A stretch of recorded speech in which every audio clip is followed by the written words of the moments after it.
information on VA services that can make a difference. Call 1-855. I'm tech job. I know you said please share with Lyra. I don't have Lyra's number.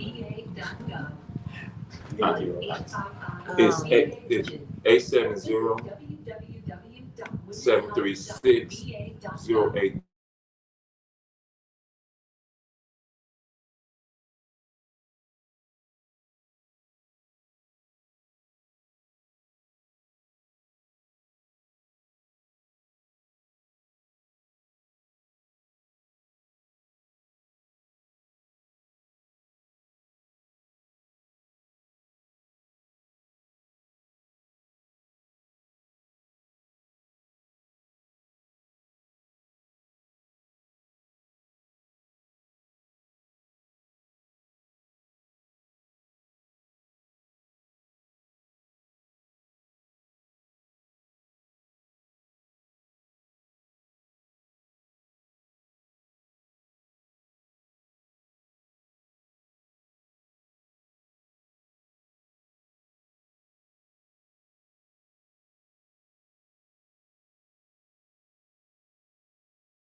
Still grateful because we're still getting pledge drives. We're still getting donations in. We're still getting people giving to KABF 88.3. Remember, KABF is only a handful, one of only a handful, about 12, 100,000 watts. That's as high as you can go in radio. 100,000 watt, all community-based radio station. Only 12, and we are fortunate enough to be that and to do what we do. You can still give to KBF. You can go to www.kbf.org and you can give a pledge or a donation that way. You can also, while you're there, click the button, become a sustaining monthly member of KBF. Your monthly donation goes to the sustainability of KABF 88.3 FM. You can also call 501-372-6119. Talk to our program director, Charles Ray, and you can give a donation or pledge that way. Or you can send a check or money with a 2101 South Main Street here in Little Rock, Arkansas, 72206, and you can give your pledge or donation like that. Or you can stop by the station here at that same address, 2101 South Main Street. And you can give your pledge a donation in person. And believe me, if you come, you will not leave empty-handed. We had boxes and boxes of CDs that we offer free to our listeners and offer free to anybody who wants to come by and get them. So, and also you can call your favorite show at 501-433-0088 and give your donation pledge that way. Before we get started, Denise, do you have any announcements? I do have some announcements. Thank you, Tony. I want to remind you that State Representative Denise Ennett will be on Community Voices on this Tuesday. Particularly, she wants to talk about infrastructure, and she is interested in your concerns. So get your questions ready, all that you want to talk about as it relates to highways, roads, streets, and communications. So Denise Ennett, House Representative Denise Ennett will be in the studio on Tuesday at 9 a.m. Also want you to know that there is an event coming up on Saturday, June 1st, 2024 from 2 to 4 p.m. Calling all women in ministry and women interested in getting involved. This is a free and open event to the public with featuring Reverend Teresa L. Smallwood, JD, PhD. She is the James Franklin Kelly and Hope Esther Kelly Associate Professor of Public Theology in Gettysburg, Pennsylvania. This will be a panel discussion that includes Pastor Deborah Bell, Reverend Dr. Odessa Darrow, Reverend Anika Whitfield, and Senior Pastor Danita Waller-Page. This is happening at the Elders Room in the Kendall Center at Philander Smith University, 900 West Daisy Bates Drive, Little Rock 72202. That's happening on June the 1st from 2 to 4, just a sister away. Accomplishments, challenges, and goals, a conversation and call to action. You are invited to this event. You are also invited to Domino's in the Park happening on this Friday at 5 o'clock. I don't know what the weather is going to do. And if it does something interesting that causes us not to be out in the park, then we will be at the museum, Arkansas Museum of Fine Arts, right here at 501 East 9th Street. And I think those are all the announcements that I have today. Hotep, I see you. Woo-woo. Okay, so I have a few announcements I need to read. Community Talent Show at Dunbar Magnet Middle School, 1100 Wright Avenue. This will take place on May 24th, 2024 at 6 p.m. It says, share your talent with the world. There will be categories for children and adults. Performance will be judged separately between children and adults. There's a first place prize of $500, second place prize of $300, and a third place prize of $150. And whoever the winners will perform on Juneteenth in the Rock on June 24th. So once again, that takes place in Talent Show, Magnet Middle School, May 24th, 2024, at 6 p.m. North System invites you to Library Adventures Kickoff at Argenta Plaza on Saturday, June 8th. This incredible family event will feature games, dance, and musical performances, giveaways, food trucks, animal ambassadors, and more. Plus, we'll show you how you can enjoy fantastic free events throughout the summer that are designed to keep your kids reading and learning. You can even get a tote bag, water bottle, and adventures map if you're one of the first to sign up. Supplies are limited. The fun place to be is the Library Adventures Kickoff at Argenta Plaza on Saturday from 10 a.m. to 10 a.m. Find out more at nirlry.org.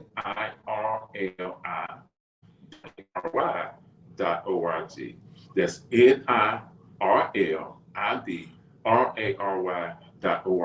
And if you want more information, or if you didn't quite get the website, give me a call at 501-247-3869. That's 501-247-3869. Or you can give us a call at the station at 501-372-6119. The 2024 Six Bridges Book Festival. The Central Arkansas Library System, CALS, is expected to announce that the 2024 Six Bridges Book Festival will be held September 23rd to the 29th, 2024. This year's festival chairperson is Senator Joyce Elliott, a CALS board member and former high school English teacher. This event will feature award-winning, best-selling, and emerging authors in virtual and in-person sessions and special events. Most festival events will be free and open to the public. But most festival events will be held at CALS Library Square in downtown Little Rock. Authors will continue to be announced throughout the summer. For more information, go to www.cals.org. That's www.cals.org. So those are our announcements for this morning. Now, we're getting ready to get into our discussion this morning with Lyra Jackson. I met Lyra a couple of times in the past couple of months, and we were on a Zoom call this past Sunday evening for talking about labor, talking about labor organizing. Lyra helped organize the baristas at Starbucks on Rodney Parham. And so because I am a labor organizer, it was just fascinating. I wanted Lyra to come on and just tell the story about how it got started, what it is that they were looking for, and just give a little more information about how this all came together. So, Lyra. Absolutely. Thank you again, Tony, for giving me this opportunity to talk about it. I really appreciate it.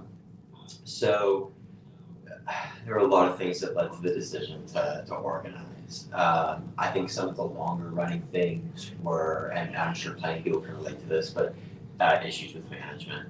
Our manager just didn't do a lot of his job. And when we talked to upper management about this, the district manager and stuff, he'd listen, but he never did anything. And then for anyone here in Arkansas, back in January, we had like that pretty good ice snowstorm that shut down the schools for a few days and everything. And during that time, we had a new district manager who'd taken over, and it is the district manager's decision whether or not Starbucks is open during inclement weather. As long as the store has power, district manager gets to choose if we're open. So he made the decision during that snowstorm that we would be open despite schools being closed, despite most businesses being closed. Starbucks would remain open. And for any of us baristas and shift supervisors who weren't able to make it into our stores, we got written out. We were told that it was our responsibility to arrange to be able to be at work in advance. I was even told that we maybe should consider getting a hotel room next to our store to make sure we'd be able to walk there despite the conditions. As a result of that, 4 or 5 of us got written up. Some of us got put on final written warnings over this weather event. And that was kind of just the last straw for a lot of us. We talked to upper management about getting our issues fixed. We'd been written up by our manager for time and attendance despite him being chronically late or just calling into shifts. And at that point, myself and 2 other partners just kind of started talking about it. And honestly, it was kind of an impulsive thing at first. You know, the first time I brought it up was I walked out of this meeting with my manager, got on my final written warning, walked back on the floor, and was like, okay guys, we're either gonna unionize or I'm just gonna find a new job. And 2 or 3 other people immediately were like, yeah, let's try, let's unionize. So I hopped on my phone, and before I left work that day, I had gotten in contact with Starbucks Workers United through their contact portal. I had shared it with a couple of my coworkers. 2 of them filled it out that night as well. And within 48 hours, we were sitting on a call with the union organizer from Starbucks Workers United. He was explaining to us what next steps would look like. And you know, we talk about this for our listeners over the past 6 months or longer. Been talking about this. We're talking about Starbucks Workers United. We're talking about the Amazon workers down in Alabama. They talked about it, and I think the first Starbucks store that unionized here in this country was in Connecticut. I think it was in Connecticut or Rhode Island. But what's happening is that workers are now starting to take more control of what's going on in the workplace. They're realizing that the power that they possess, and because of the new laws, the new rules of the National Labor Relations Board, is they are able to go in and decide that, hey, we're going to unionize. It's not just happening with Starbucks, it's happening, like I said, Amazon, also with Dollar General. So when you and your workers, decided that your other staff decided that, hey, you know what, something has to be done. You took these steps. Can you tell our listening audience, I know there's a certain type of trepidation, there's a certain type of fear that comes along with that. How do you and your other workers, the other employees, how do y'all deal with that? Right. Yeah, so definitely. I mean, the fear of retaliation and stuff is always real when you're working with organizing. And Starbucks has engaged in a good bit of that in the past. So I think one of the first things, and this was something the union organizers shared with me, and this gave a lot of us kind of courage, was the fact that in the case with Starbucks and Starbucks Workers United, they had filed, at the time, they filed 49 unfair labor practice cases against Starbucks, and they had won 48 of those already.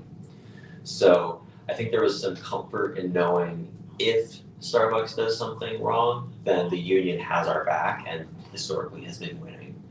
But more than that, we obviously kept everything quiet at first. Don't let management find out, just talk to the people that you trust. And in our store, thankfully, everybody could be trusted. So that really gave us a lot of sense of protection. And then a little further along in the process, something really important that we did, I feel was important that we did, was when we petitioned for a union election, announced our intention to unionize. We delivered a letter to our manager stating this with our reasons. And everyone who had signed a union card at that point signed that letter.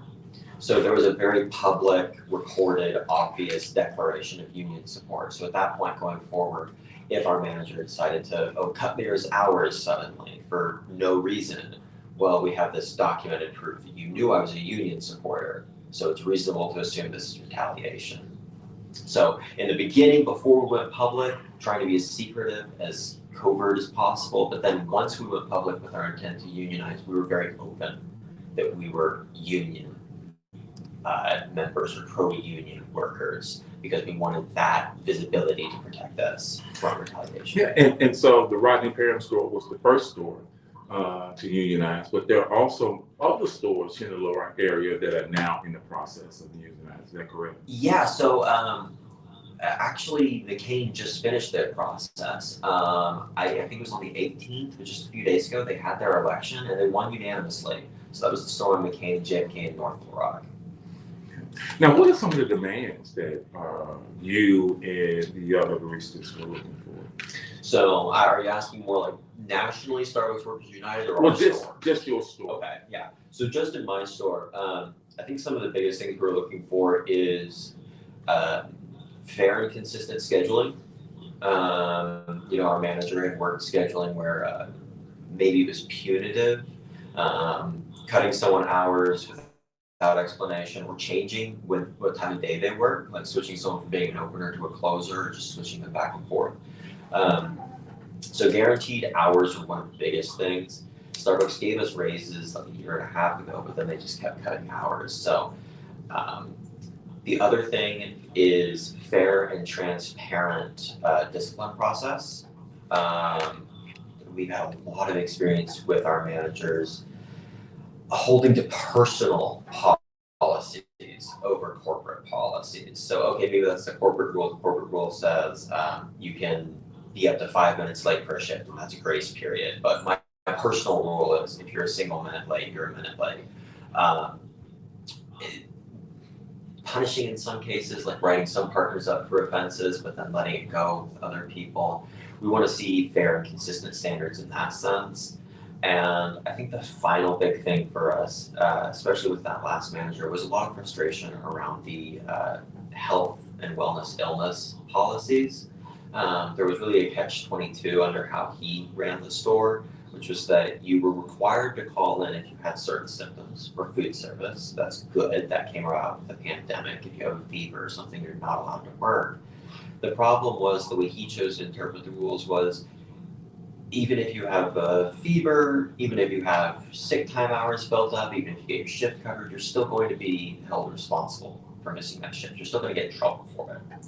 So that created a scenario where if you get sick, you're in trouble if you go to work, you're in trouble if you don't. And I think those three issues were probably the most pressing for most of us at our store in particular. Okay, and why do you, and we had this conversation on Sunday, why do you feel it's so important for workers, wherever the workplace is, why do you feel like it's so important for those workers to organize? Right. So I think our store is a good example of this. So leading up to organizing, there were all these problems that we had that were not being addressed. We complained about them to our manager, we talked to our manager about them, we talked to each other about them, all of these things we want fixed. And we realized that if all of this complaining, following the proper corporate channels and everything didn't get us solutions, then what is? And we can look historically and say that organizing, unionizing is how you get those changes, both from your company and then from the government if you need to enforce those. So even though it's scary, if we wanted things to get better, we had to stand up and organize. If we just keep waiting for things to improve, it's not going to happen. And I think that just goes for every single worker everywhere, is if you guys organize and stand up, you can start to get the rights that you deserve and the treatment that you deserve in your workplace. Whereas if you keep waiting for something to change, it's probably going to change for the worse. Yeah, yes, I'm going to take a break right now to see if my co-hosts have any questions. Well, first, let me get this comment in from Phyllis Brown. I think this is in response to your announcement about the community talent show, where once you audition on the 24th, you're going to perform at Juneteenth. And so this is the comment: the debaucherous Big Rob is the entertainer for Juneteenth at Mosaic Templars. That's sad, counterproductive, defeating, and regressive. The debaucherous Big Rob is the entertainer for Juneteenth at Mosaic Templars. That's sad, counterproductive, defeating, and regressive. So I wanted to get that message in that came after you made that announcement. And to you, Lyra, I have a couple of questions. One, I wonder if you have an opinion about what it was, seeing as though Starbucks as an organization, as a company, we know that they had plenty of union busting tactics that they were involved in. I think the count at one point was 400, where they were just, it was well known that they were resisting the fact that people wanted to unionize. And now we have this union. So I was just wondering, what do you think caused Starbucks to shift in their attitude towards unionizing of the employees? Right. So thank you so much. That's a great question. Initially, there was no shift. When our store unionized, we were still anticipating heavy anti-union pushback. Our store unionized at the same time as 20 other stores, well, petitioned to unionize at the same time as 20 other stores across the country on February 20th. As a result of those 21 stores petitioning at the same time, Starbucks announced on February 27th that they would come to the bargaining table and they would begin negotiating with Starbucks Workers United over a contract. Since they made that announcement, they have stopped most of their anti-union activities in their stores. But leading up to that, it was slightly inconsistent, but no, you're right. They engaged heavily in anti-union practices and in union busting. And even when we petitioned to unionize, I spent a lot of time in our store and even in stores around us in the area prepping for that anti-union campaign that did not actually end up coming this time. Well, I think we were talking on Sunday, we were talking about how your Starbucks store, they got rid of that old manager, they brought in a new manager, they started addressing, and I think that's one of the subtle ways of union busting is that what we, that management has said, okay, we agree to negotiate with you, but on that side, we're going to try to give the workers everything that we feel they want. We will give you this, we will agree to this, and hopefully that at some point in time, that the employees, the workers who are unionizing will say, well, you know what, they started to treat us better. So do we really? Yeah, you're right. Yeah, we didn't get the stick. We did get there.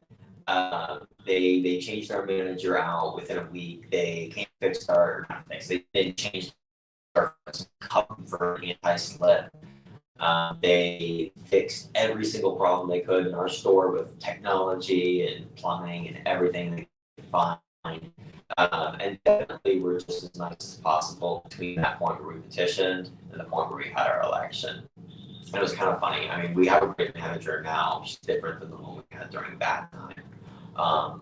But it was funny to watch that transition from everything nice, everything friendly, anything we can do for you. And then as soon as we win that election, you're gonna have to go through bargaining for that if you want that fixed in your store.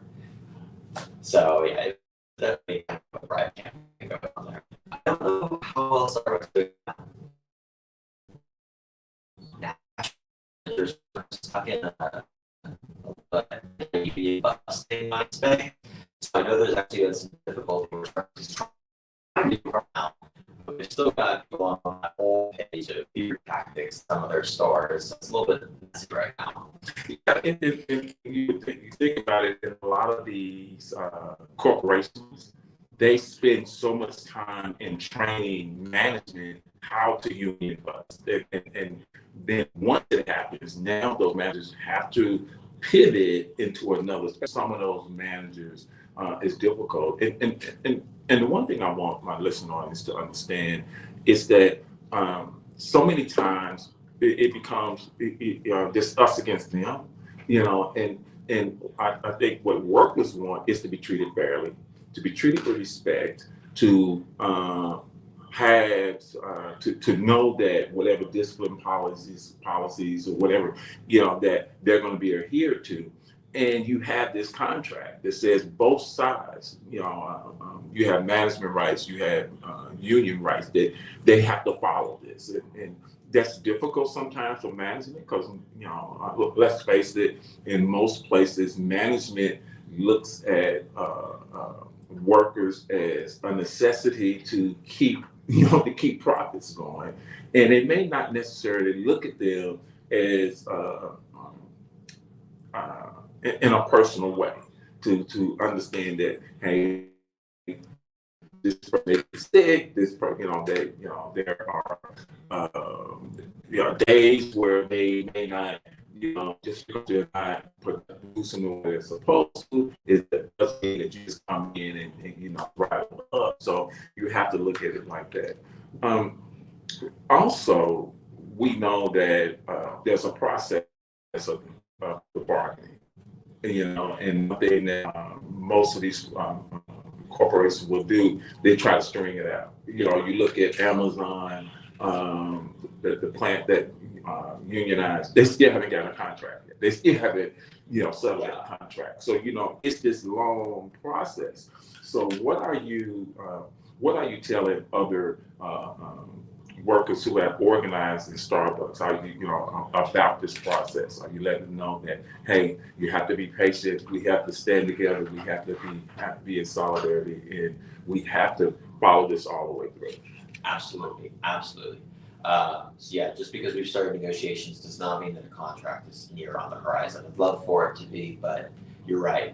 Companies are generally going to try and draw out the negotiations as long as possible to get workers to get tired and give up, to, like you were saying, try and give them enough things so they decide they don't need a contract. To the already unionized workers, my message is pretty simple.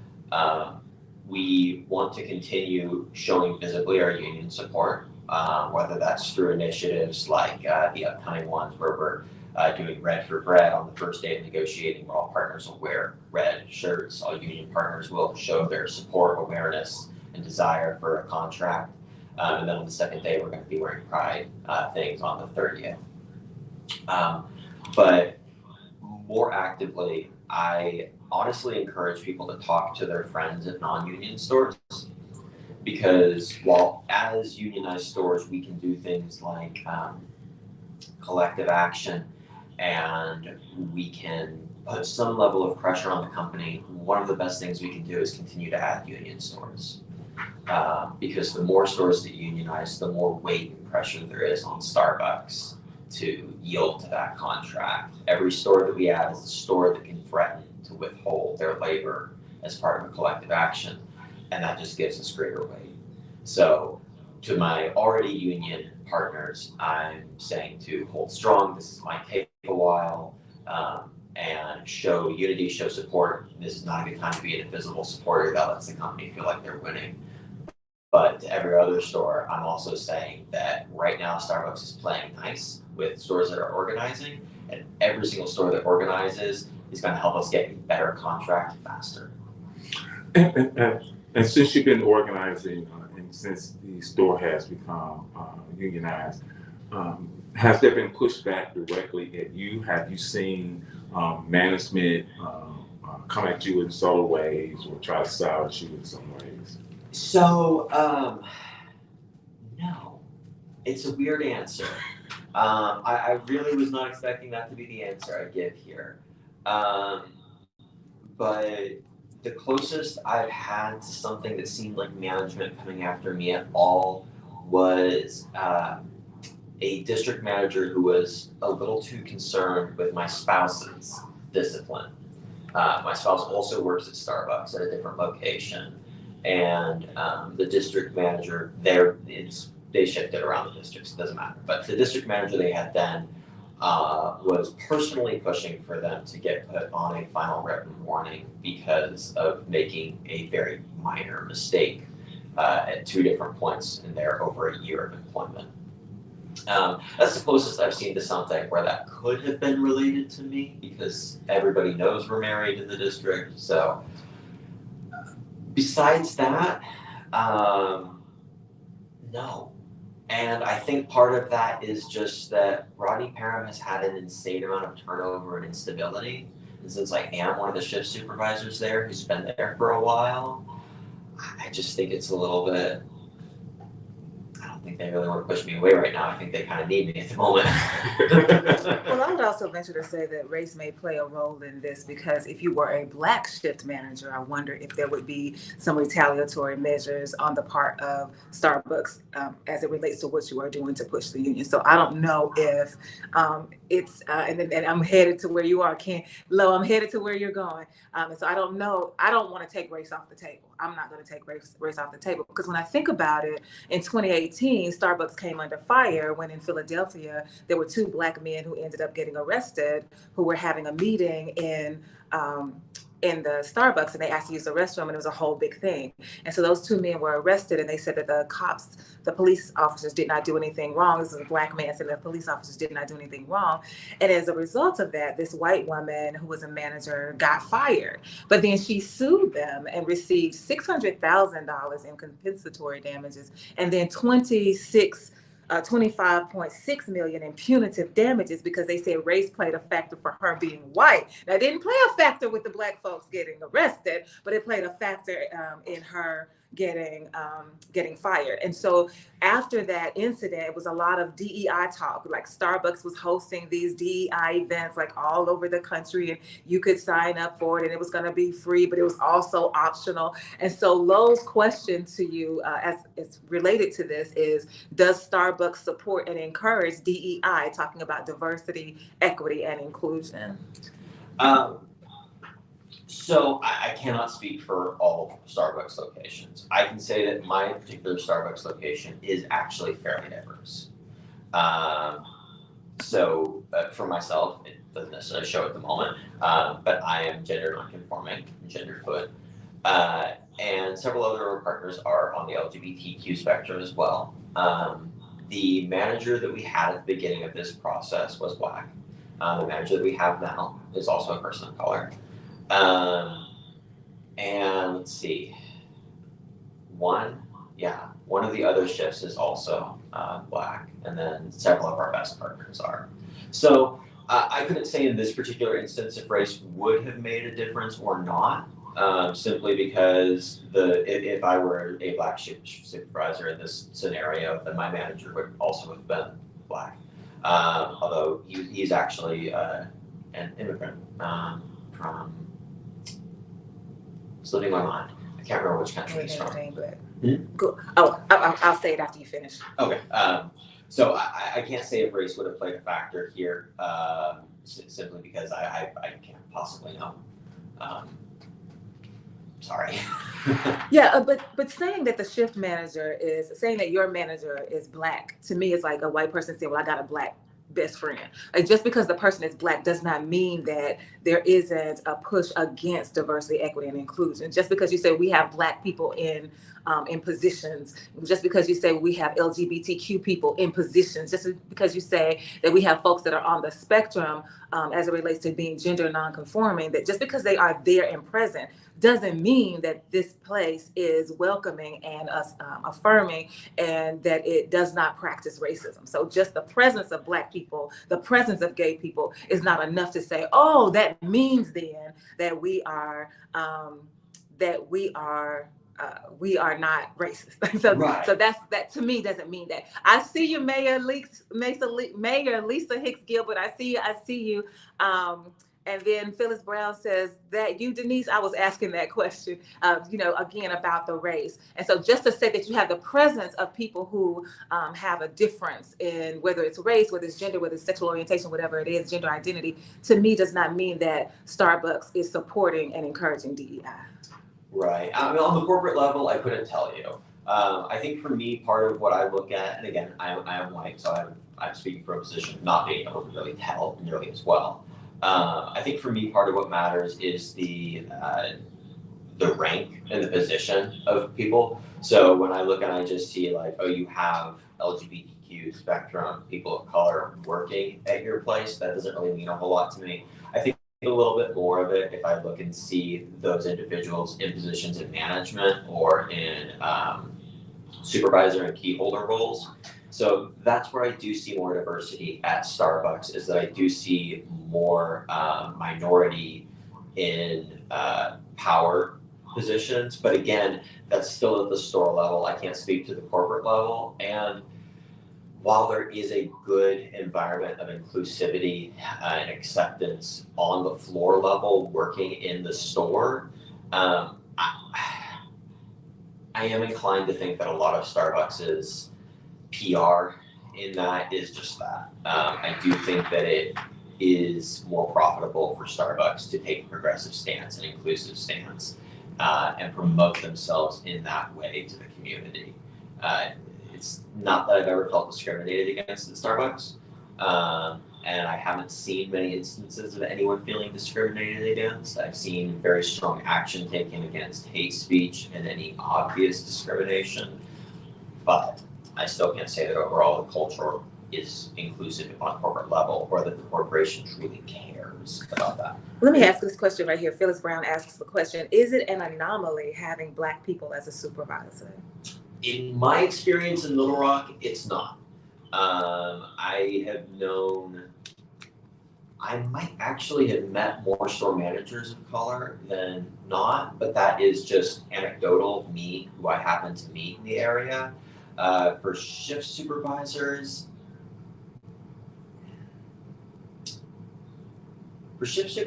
I'm gonna have to say I don't know, because I think I only know one Black shift supervisor, one who works at my store with me.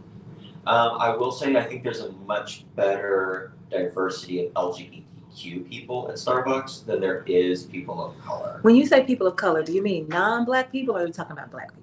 When you say people of color. Yeah, sorry.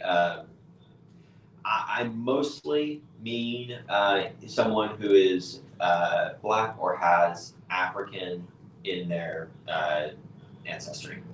Here's another question for you. Kenyon Lowe asks, what type of implicit bias training is offered for employees and management? What type of implicit bias training is offered for employees and management? Okay, so. I think he needs to stop you for a moment. Oh. You need to say something? Okay, go ahead. I don't actually know if we get any kind of, we get conflict resolution training. So we are trained to try to recognize our bias, but we're not really trained on those biases, if that makes sense. Oh. So we're trained to like be aware that you have a bias and to, we're told to try to remove any racial or identity or political bias from our minds, but we're not specifically given training on like, hey, here's an example of that bias that might exist in your mind towards, you know, someone of this, and here's what you should do. So know that you have bias, but I'm not going to help you name the bias, so you're not going to be able to do anything about it because you don't recognize it in yourself. Right. Just know that you got it. Basically, yeah. It really only helps you if you already know what your biases are and you're already taking so my question is this, and doing this contract, and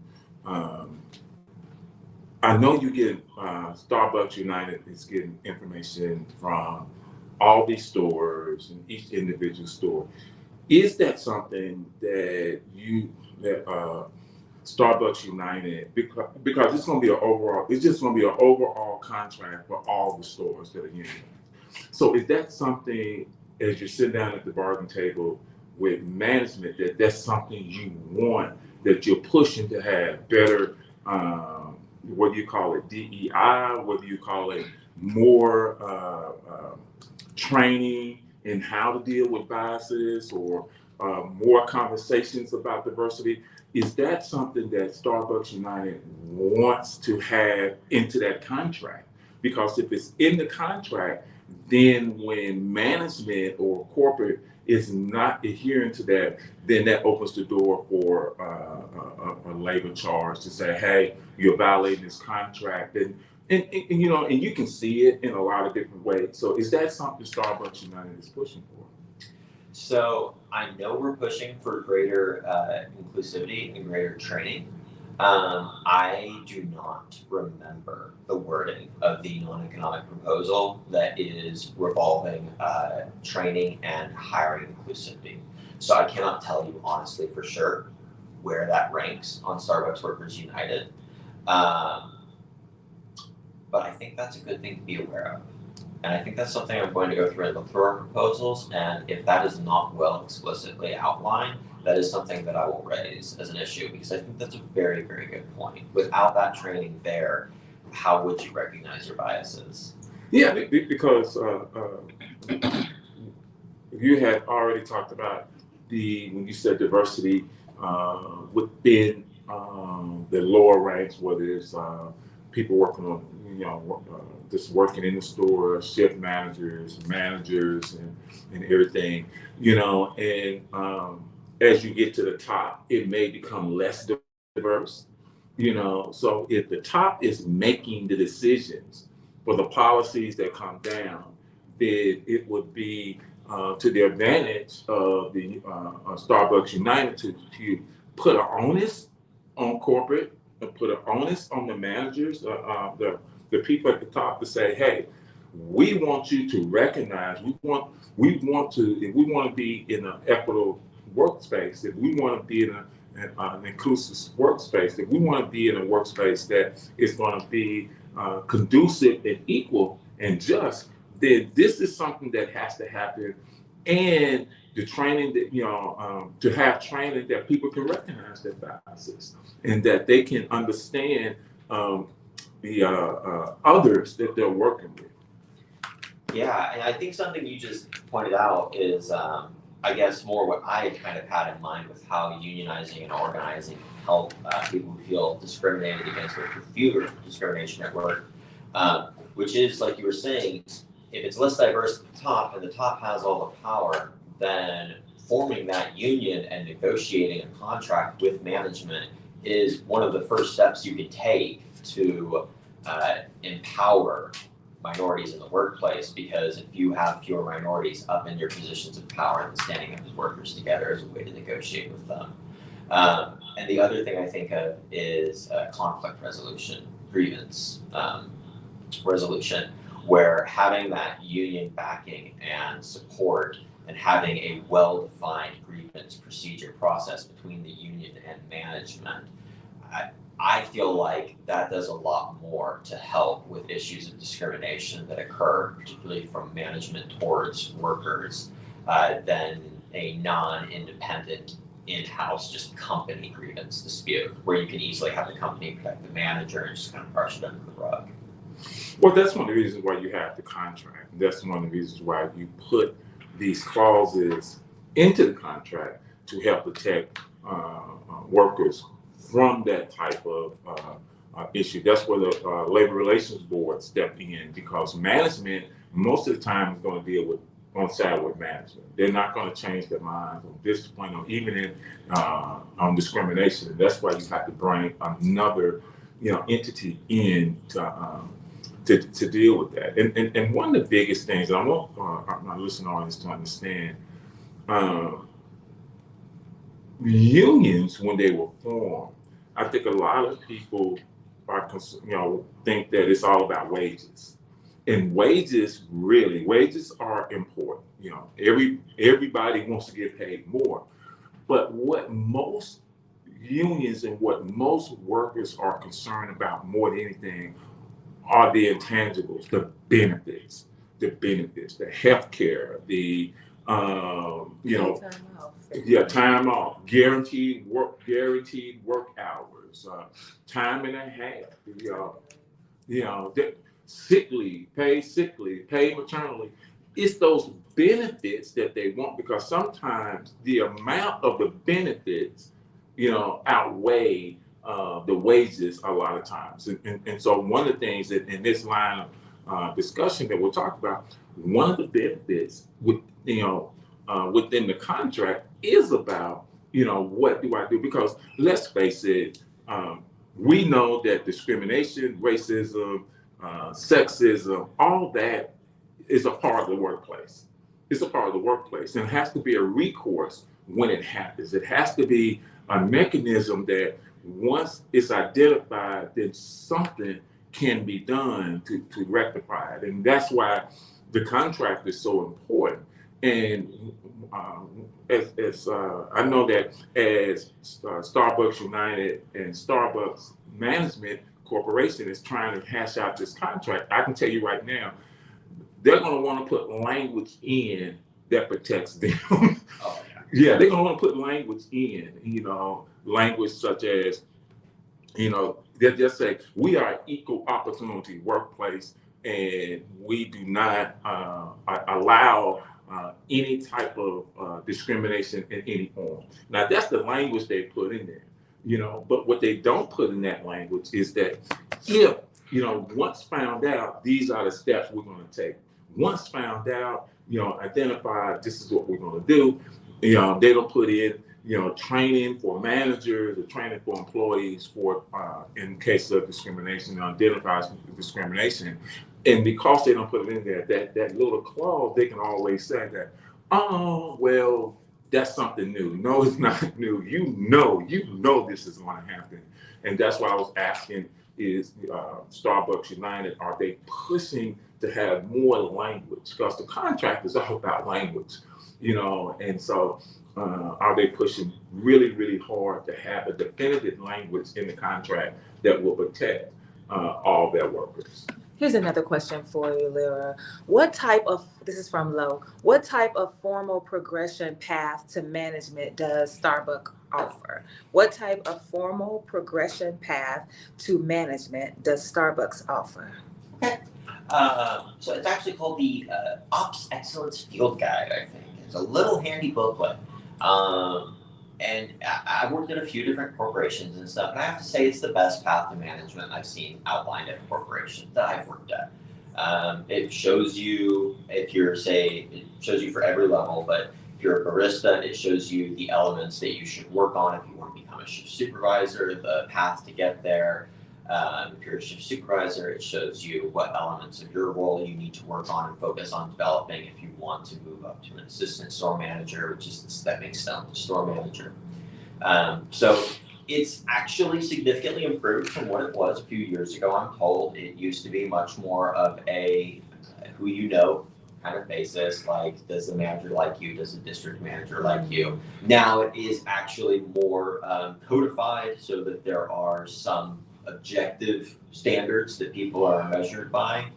That being said, of course, actual promotions go through people, not systems. So when you get to that part where someone's interviewing for a promotion, there's certainly been plenty of cases of people being unfairly passed over, and managers can still choose to hire, transfer, or promote based on favoritism because we don't really have the systems in place to dispute that. I want to ask about timeline for those paths, and also about franchise. Is Starbucks a franchise? Meaning like a franchise Like location? so can somebody decide that we want to own, like, can somebody own this, an independent owner of Starbucks on Rodney Parent, which would be different from the way that it's going to operate in another place where it has a different franchise owner? Is that franchise? So yes and no. We don't have private franchisee stores, but we do have licensee stores. So when you see a Starbucks on a college campus, that's not Starbucks, that's probably Aramark or whatever food service person has that. Same as in like the Starbucks in Target is Target franchised Starbucks. But not in just like a private individual, like someone who owns a bunch of Sonics or a bunch of McDonald's or something. And then the timeline question you asked me, I've seen various timelines. It's not super codified, it's a little codified. I think you've got to work at the barista level for at least 6 months before you can be promoted to shift supervisor. Pretty sure shift supervisor is 6 months minimum before you can move up to assistant store manager. And I know that one's typically a 6-month period before store manager. Now, all of that would be moving at the absolute fastest pace you could through those levels. I've seen and heard stories of people doing it more like, 3 to 6 years, going from the bottom rung up to store manager. Part of that is it's food service, so you have a decent turnover rate and employees, so that makes it faster to move up the chain. Yeah, just listening to you and some of the things you were talking about with some of the issues going on at Starbucks. My son, that was one of his, I think that was his first job coming out of college, is that he worked at that Rodney Parent store. This had to be around 2015, 2016. And, he would come home and he would talk about some of the issues and, and to hear that same story, some of those same issues that he was discussing and he was going through. It's great to see that workers have decided that hey, we're not gonna deal with this anymore. Here's something to do. This is something we can do, and I think that's the thing that is hard to get workers to understand it in a lot of businesses, is that they have that right. They have that right to organize. They have that right to unionize. Was it difficult in let other workers know, not just at your Rodney Parent store, but since this is spread to other stores, is there a difficulty in letting and encouraging these workers to understand that they have that right? So I guess a little bit, yeah. I think it's easier for people to understand on kind of like a theoretical level that they have the right to do this. But I think when they start thinking about the practical act of organizing, there's a lot of fear. Even though it's something that is a guaranteed federal right, it doesn't feel like something people have a right to do in their workplaces a lot of times. They don't feel like they have that power to stand up. They don't feel like that's a protected thing. And I've just heard from so many people, I think something that stands out in my mind is I was talking about what retaliation is defined as with some workers at one point, and I shared that if your manager has a bunch of rules on the books, your company has rules that they don't normally enforce. Like, say there is a rule that says, you know, if you're not here right at clock-in time, you're late. But no one enforces that. People clock in 5 minutes late all the time. It's fine. Then that store decides, hey, we're going to unionize, and suddenly the manager starts writing people up every single time they're even a minute late. That's retaliation, because that policy wasn't being enforced in that way prior to organizing. And I just think of that one because I shared that with some workers, and that really just like jumped out at them of like, oh, I assumed that was like a free way for management to retaliate. It's like, no, there really aren't free ways for management to retaliate in the system. But I think that this is where Tony's conversation about the language is important, because if it's on the books that you are late, if you are not there at clocking times, then they can use that and it would be supported in the courthouse. And so that's why it's important that whatever it is in writing. But here's my question though, for people who are afraid. My question is, what are they afraid of? You say, well, I'm afraid I'm going to lose my job. Well, your job isn't good as it relates to working conditions. So if you lose a job where it wasn't helpful for you, it wasn't beneficial for you, it wasn't healthy for you, it wasn't celebratory for you, then what difference does that make? Like, do you have that conversation with people? Like, what is your fear holding on to? Oh yeah, I have that conversation with the people afraid, and I have a similar conversation with the people who like what they've got. For the people who are afraid, yes, it's not going to get better. This is already, especially at Starbucks, this isn't like a bad paying job, but it's not a good job in so many other ways. So where are you going to try and leave and go that's better? Yeah, we're in Arkansas. You're not going to find a more easily unionized location or something to go join for the most part. So try making it better where you're at is definitely the better route. And then I also have like a version of this for the people who go, oh, well, I love my manager. My store's good. I like the stuff here. Well, why do I need to unionize? And in the same sense as what do you have to be afraid of, I kind of have what do you have to hope for here, because sooner or later your manager is going to change, your district manager is going to change. The policies can change at any time. If you're not a union store, you're probably not on any kind of contract with the company. So there's nothing changing. They can change your benefits, they can change your pay, they can change your hours, they can shut your location down, and they can fire you at will. So how secure do you feel in your job without organizing? Because personally, I don't. Do you have aspirations for being a manager, store manager? I did at one point at Starbucks, but I do not at this point. Not really. No. I think one thing that is hard for people to understand, and just not in the workplace, but overall, the power always rests with the people. The power always rests with the people. The people control the power, especially in the workplace. What stops that power is the oppression of management onto the people. The rules and regulations that management has come up with to control the worker. And one of the greatest fears of anything, one of the greatest fears of management is that workers rise up and decide, you know what, we're not going to take this anymore and we're going to do something about it. You see that every day at Walmart. Walmart spends millions of dollars in anti-union propaganda to their managers. And so because they know without workers, we have no business. We have no business. And that is one of the foundations of organizing, is that when the people united come together in solidarity and unity, then they can push for a change. Hey, we are out of time. Anything you want to leave the listening audience with, Lyra? I guess just that I really hope more people in Arkansas and the South in general learn about unions and things they can do for them and push back on our state governments that try to weaken unions in these areas. Okay, Denise. Okay, thank you for tuning in to The Workplace. See you on Tuesday for Community Voices with Denise, Reverend Dr. Denise Donnell and me, and next Thursday for The Workplace with me and Denise also. Have a great weekend. Bye.